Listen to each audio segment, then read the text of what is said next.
ஓம் சக்தி.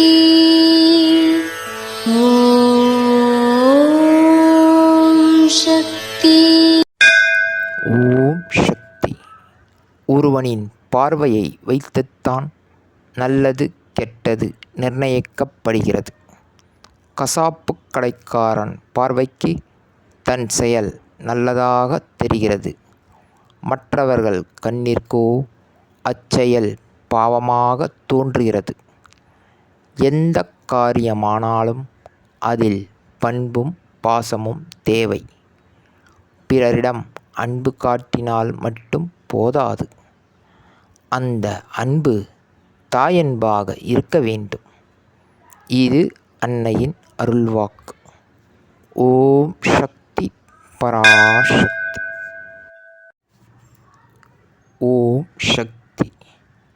சக்திகளே, உங்களுடைய கருத்துக்கள் மற்றும் அனுபவங்களை கீழ்காணும் மின்னஞ்சல் முகவரிக்கு வீடியோ வடிவிலோ ஆடியோ வடிவிலோ எங்களுக்கு அனுப்பவும்.